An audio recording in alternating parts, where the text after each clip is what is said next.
Berdosakah saya seorang istri tidak mau diajak sholat berjamaah dengan suami karena suami maksa banget? Ini betul. Sebentar, saya tidak mengarang-arang. Saya nggak pernah ngarang saya. Sini mas, baca, ulangi. Baca. Assalamualaikum warahmatullahi wabarakatuh. Ya, pertanyaannya, berdosakah saya seorang istri tidak mau diajak sholat berjamaah dengan suami karena suami maksa banget? Sama. Ya. Ini istri antum yang tanya. Baik. Sedangkan wanita afdalnya di rumah menurut suami. Menurut suami saya nggak mau dapat pahala 27 kali lipat. Apakah wanita tidak dapat 27 kali lipat kalau tidak sholat di masjid? Semoga Allah memuliakan Anda, suami Anda dan keluarga Anda, dan semoga Allah menghimpun Anda sekeluarga di surga dengan kebaikan insyaallah. Terima kasih atas pertanyaannya. Yang pertama, coba kita pahami sebentar. Ini ada dua kasus di sini. Pertama, kasus istri taat pada suami. Yang kedua, kasus sholat berjamaah bagi perempuan, apakah di masjid atau yang utama di rumah. Saya mulai dari yang pertama dulu. Ibu, para istri, bertakwalah kepada Allah Subhanahu wa taala seperti suami pun dituntut bertakwa kepada Allah dengan menjaga pasangannya masing-masing dan memuliakan keduanya dengan niat ibadah kepada Allah Subhanahu wa taala. Buka Al-Qur'an surah keempat An-Nisa dengan namanya perempuan-perempuan ayat 34, paling kiri sebelah atas di mushaf. Saya langsung ke pertengahan ayatnya atau saya bacakan dari awal supaya tidak timpang maknanya. Ar-rijalu qawwamuna 'alan nisa bima faddalallahu ba'dahum 'ala ba'din wa bima anfaqu min amwalihim. Sekarang fokus untuk perempuan. Fas-salihatu qanitatun hafizatun lil ghaibi bima hafizallah. Kata Allah, saya langsung ke bagian perempuan untuk terjemahannya. Ciri istri yang salihah itu utamanya ada dua. Satu, qanitatun, taat kepada Allah Subhanahu wa taala dengan cara menaati suaminya pada yang baik-baik. Jadi kalau suami meminta kepada yang baik-baik, itu istri wajib taat. Sepanjang kebaikan itu dibenarkan oleh Allah. Misal, mama sayang pakai jilbab ya, siapa? Ma sayang malam tahajud yuk, insyaallah. Mama ke taklim ya, insyaallah. Walaupun papa ke kantor, mama berangkat aja ikut tahsin, insyaallah. Itu kalau perempuan bisa seperti itu, akan ada satu ganjaran yang sangat luar biasa, bahkan sulit didapatkan oleh laki-laki. Hadisnya disebutkan dalam hadis At-Tirmidzi. Itu indah sekali pemberian Allahnya. Nah, apa yang disebutkan dalam hadis ini, itu yang nanti kita bacakan setelah menunaikan sholat Isya berjamaah. Ya, karena sudah masuk waktu Isya, kita segerakan menunaikan sholat terlebih dahulu. Subhanakallahumma bihamdika asyhadu an la ilaha illa anta astaghfiruka wa atubu ilaik. Assalamualaikum warahmatullahi wabarakatuh. Alhamdulillah. Assalatu wassalamu ala rasulillah wa ala alihi wa sahbihi wa man walah wa ba'd. Saudara-saudariku dan wirsa dimanapun Anda berada, alhamdulillah kita telah menunaikan salat Isya berjamaah. Kita bermohon pada Allah semoga salat kita diterima oleh Allah Subhanahu wa taala. Demikian kami mengajak kepada yang belum menunaikan salat Isya di wilayah manapun di dunia, semoga Allah memberikan ketetapan hati, kekuatan jiwa untuk menunaikan salat Isya dengan penuh kekhusyuan. Dan kita berdoa kepada Allah, semoga malam ini Allah mengampuni dosa-dosa kita, dosa saudara-saudari kita, para pelaku maksiat, semoga dibimbing untuk bertobat dan kembali ke jalan yang diridhai Allah Subhanahu wa taala. Dan mudah-mudahan Allah membersihkan hati kita dari segala hal yang kotor dan melapangkan jiwa kita dari penyakit-penyakit hati yang meracuni serta membebaskan kita dari perasaan-perasaan, kegelisahan dan hal-hal yang dilarang oleh agama. Baik, kita lanjutkan. Pertanyaan tadi yang disampaikan terakhir sebelum kita menunaikan salat Isya, bahwa ada dua persoalan status tentang perempuan, istri yang menaati suami. Kemudian yang kedua tentang hukum salat berjamaah bagi perempuan, khususnya di masjid, seperti pertanyaan yang telah disampaikan. Yang pertama tadi telah kita uraikan dalam Al-Quran surah keempat An-Nisa ayat 34, bahwa ciri perempuan istri yang salihah di antaranya punya sifat qanitat, taat kepada Allah ya dengan cara menaati suami pada hal yang dipandang baik oleh Allah Subhanahu wa taala. Maka jika ini terjadi, disebutkan kemudian dalam hadis sahih, disebutkan oleh Imam Ahmad dalam kitabnya bagian pertama halaman 191, juga dalam Sahih Ibnu Hibban nomor hadis 1296. Ya, disampaikan kemudian idza sallatil mar'atu salataha. Ya, idza sallatil mar'atu salataha. Di riwayat lain idza sallatil mar'atu khamsaha wa shamat shamaha wa hafizat farjaha wa ata'at zawjaha qila laha yaumal qiyamati. Di riwayat lain tanpa yaumal qiyamah qila laha udkhulil jannata min haitsu syi'ti. Di riwayat lain udkhulil jannata haitsu syi'ti. Baik, jika ada seorang istri, seorang perempuan kemudian mengerjakan 4 hal dalam hidupnya. Yang pertama, dia menunaikan sholat fardu saja yang 5. Tidak pernah sholat sunnah selama hidupnya. Fardu 5 waktu. Ya, rumusnya 24, 4, 3, 4. 2 subuh, 4 zuhur, 4 asar, 3 maghrib, 4 isya. 17 rakaat. Kemudian wasamat somaha, dia hanya menunaikan puasa Ramadan saja selama hidupnya, dari baligh sampai dengan menikah sampai wafat Ramadan.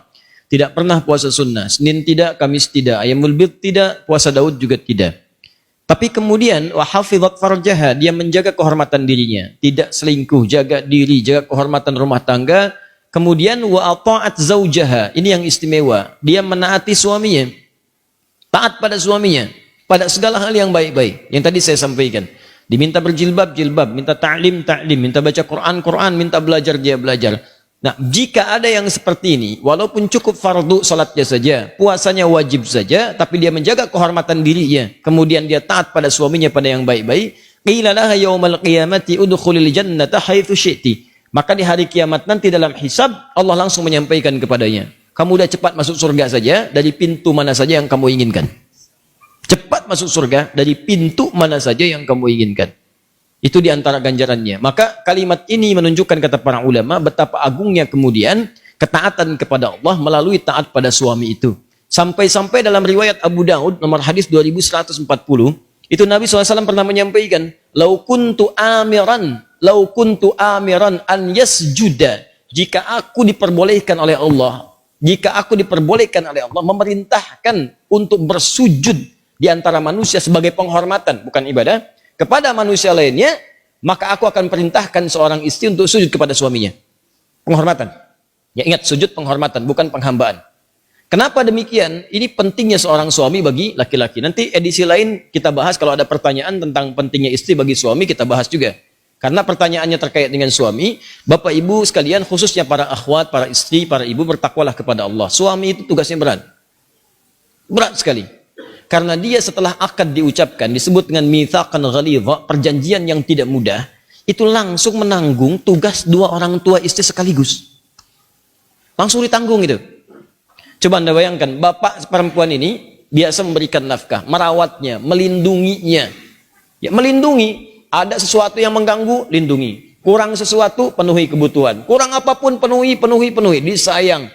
Dari mulai bangun sampai tidur, ditungguin, dirawat. Ketika akan diucapkan, ini berpindah kemudian kepada suami. Ya, semua makna ini disebut dengan qawwam namanya. Qawwam bentuk sifat mubalaghah atau superlatif dari kata qaimun, qawwamun. Anda bayangkan, qaimun itu tegak, berdiri sempurna. Kalau kesempurnaan itu dijaga supaya nggak bengkok, jaga tegak, itu namanya qawwam. Gimana supaya tugas bapak tadi dijaga sempurna supaya nggak turun? Perhatian jaga. Makanya seringkali saya sampaikan, termasuk saya mencoba mempraktikkan, kita saling mendoakan. Ya, pada istri itu juga hati-hati. Kalau Anda mau marah berkata-kata kasar, ingatlah dia anak perempuan dari seorang ayah. Dia adik perempuan dari seorang kakak. Kakak perempuan dari seorang adik. Dia ibu dari anak-anaknya. Kalau adik antum yang perempuan dibegitukan, bagaimana perasaan dia? Kalau ibu antum dimaki oleh antum sendiri, bagaimana perasaan ibu antum? Jadi kalau antum mau maki-maki istri, tolong ingat-ingat dulu dia perempuan, ibu antum pun perempuan. Bayangkan antum memaki perempuan. Rasakan dulu seperti itu.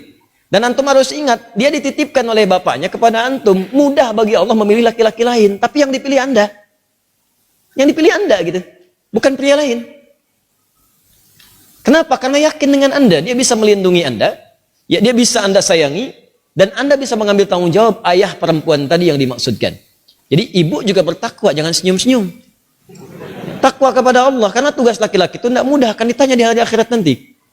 Ya makanya kalau kata Nabi, ada manusia yang diperbolehkan sujud, kalau enggak saya perintahkan seorang istri sujud pada suami. Saking beratnya itu suami mengambil tugas itu. Sama dengan tugas ibunya dulu, menyayangi. Dulu kan begitu, ibu kan kalau ada curhat tuh datang ke ibunya. Cerita, mama, si fulan kok sekarang perhatiannya kepada aku tinggi sekali. Ya, saat aku kuliah, bukan perhatikan guru, perhatikan aku. Ya, ketika aku tanya, kenapa sih kamu perhatikan aku terus? Itu, kerudung kamu warnanya lucu. Ya, bilangnya kerudung, padahal lihatnya orangnya gitu kan. Ya, lihat, kan? Sampai dia berkata, aku menyayangimu. Terus aku katakan kepadanya, gombal. Kalau kamu sayang, tuliskan namaku di buku nikah kita. Tuliskan namaku di buku nikah kita. Besoknya datang ke rumah melamar. Berani-beraninya gitu kan. Begitu datang mengambil tugas ibunya. Kan curhatnya kepada suami, cerita pada suami. Bahkan suami pulang kantor langsung curhat, tuh kan? Ada yang belum pulang ditelepon curhat juga. Anda bayangkan, belum beres tugas, lagi capek-capeknya gitu kan, ngerjain. Papa di ujung telepon sana curhat, dengerin. Itu kan nggak mudah. Nah, maka dari itu, bertakwalah kepada Allah Subhanahu wa taala untuk punya sifat saling menjaga. Memang tidak mudah, ustadz juga sama. Sama aja. Apa dikira jadi ustadz bebas dari seperti itu? Tidak. Makanya jarang ada ustadz ceramah bawa istrinya, sangat jarang sekali. Jarang. Ini live ya. Nanti di rumah insyaallah. Nah, jelas ya? Pahamnya. Jadi dari situ kita menjaga di sini, jaga jangan sampai tugas istri kemudian mohon maaf bertentangan dengan suami, suami pun berlebihan kepada istri. Ada keseimbangan. Nanti kalau ada pertanyaan khusus saya jawab juga bagaimana perempuan kemudian dimuliakan oleh suaminya. Nah, terkait dengan salat berjamaah ini, maka sebelum masuk ke sana saya sampaikan jika ada perintah-perintah suami yang tidak bertentangan dengan hukum Allah, taati. Surga, Bu. Ibu cari surga sampai keluar rumah, Allah kirimkan ke dalam rumah. Kenapa nyari keluar? Kenapa nyari keluar? Seorang ibu itu surganya banyak di rumah. Merawat anaknya, menyiapkan kebaikan-kebaikannya. Bu ya, ini saya kasih pesan nih. Ini di hadis Muslim ini. Datang perempuan Ansor kepada Nabi SAW. Kemudian mengadu, ya Rasulullah, enaknya jadi laki-laki. Enaknya jadi laki-laki. Salat berjamaah bisa kapan saja. Haji bisa tanpa mahram. Tanpa mahram. Kemudian juga bisa berjihad. Kata Nabi, katakan pada teman-temanmu di sana. Katakan pada teman-temanmu di sana. Kaget perempuan ini. Ketahuan oleh Nabi, rupanya perempuan ini diskusi dengan teman-temannya. Membahas tentang laki-laki. Ditunjuklah orang ini sebagai perwakilan kepada Nabi. Coba kamu perwakilan nih, juru bicara kita. Sampaikan pada Nabi. Kata Nabi, sampaikan pada teman-temanmu di sana. Apa yang dilakukan laki-laki di luar rumah. Maksudnya para suami. Jika istrinya ridha dan membantu menyiapkannya bima makna. Maka dia mendapatkan pahala yang sama dengan suaminya tanpa dikurangi sedikit pun. Anda bayangkan. Suami umrah. Uang hanya cukup untuk satu orang, dipilih suami berangkat, istri ridha, disiapkan perbekalannya. Pak, doakan kita di sana ya, supaya keluarga bisa berangkat. Ini perlengkapan Bapak semuanya, berangkat sempurna. Anda ridha di rumah. Begitu Anda siapkan, jaga rumah tangga, jaga anak-anak, itu suami berhasil umrahnya diterima oleh Allah. Maka istri pun mendapatkan pahala yang sama tanpa dikurangi sedikit pun. Kurang apa lagi coba? Ibu pilih mana? Kerja belum dapat gaji, atau enggak kerja dapat gaji? Paham ya? Nah, sekarang maksud saya kalau ada ketaatan-ketaatan yang baik menurut Allah, maka segera kerjakan. Kedua, bagaimana hukum seorang perempuan kemudian ingin sholat di masjid? Ingin sholat di masjid. Betul yang tadi ibu sampaikan yang dituliskan bahwa perempuan itu afdalnya sholatnya di rumah. Tapi harus dilihat kapan hadis itu muncul. Karena ada hadis juga yang menyarankan bahkan memotivasi perempuan sholat ke masjid. Yang tadi disampaikan itu ada riwayat-riwayatnya teman-teman sekalian. Di hadis Ahmad ada, di Abu Daud ada. Itu dari Ummu Salamah radhiyallahu taala anha. Ya, afdalu masajidin nisa qa'ru buyutihinna. Ya, keutamaan atau khairu masajidin nisa. Masjidnya perempuan itu yang terbaik itu qa'ru buyutihinna, di tengah-tengah rumahnya, di dalam ruangan rumahnya.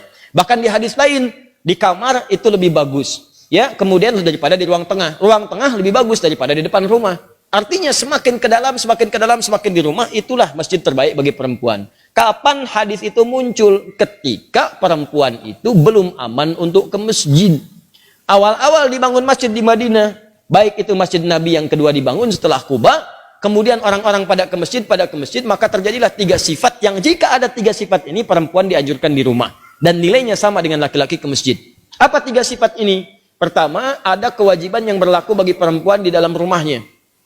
Sehingga prioritas dia di rumah, bukan ke masjid. Misal, dia baru punya anak yang diberikan ASI, atau anak yang harus dirawat, yang kalau dibawa ke masjid justru bisa memberikan gangguan kepada orang sholat yang lain, dan bisa mengurangi rasa khusyuk.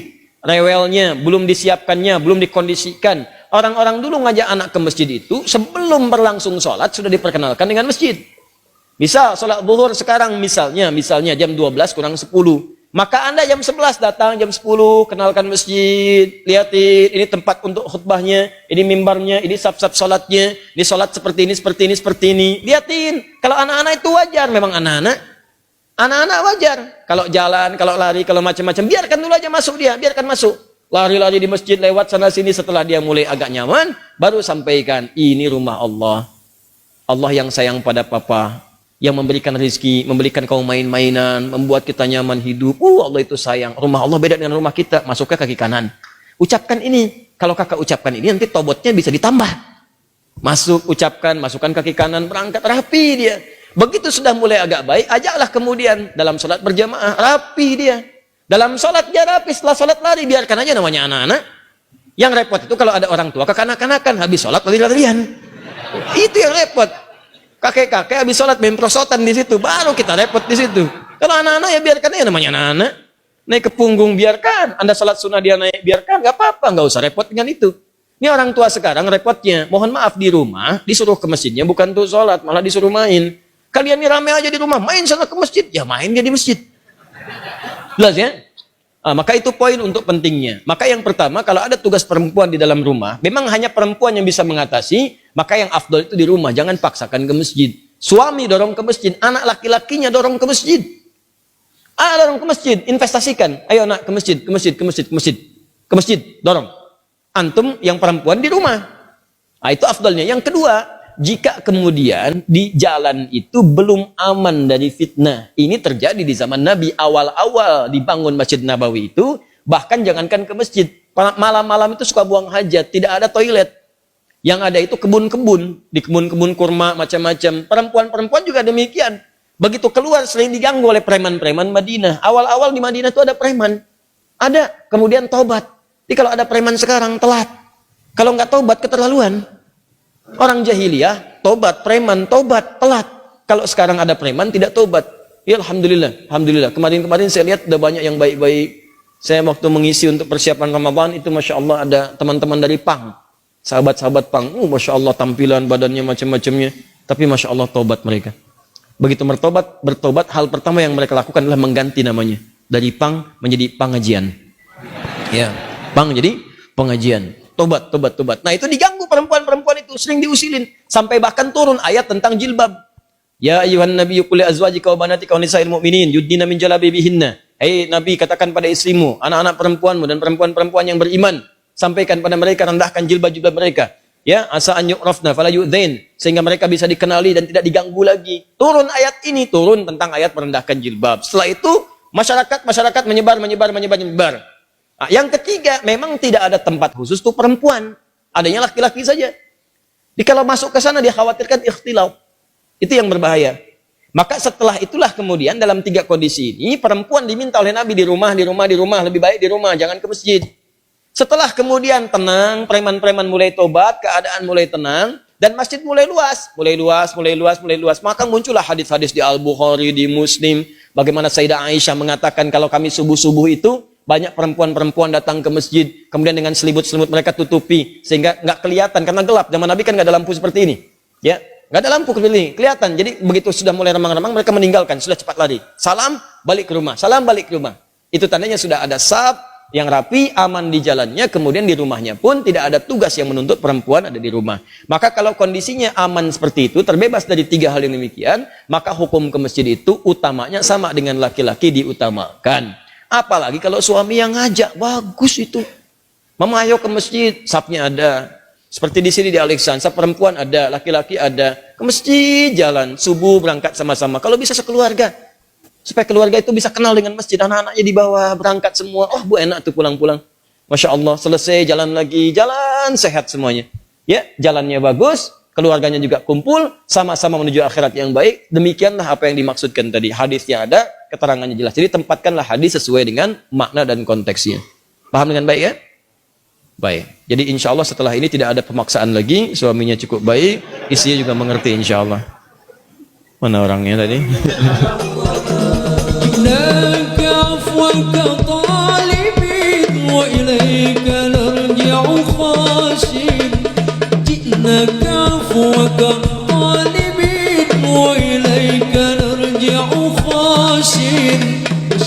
علينا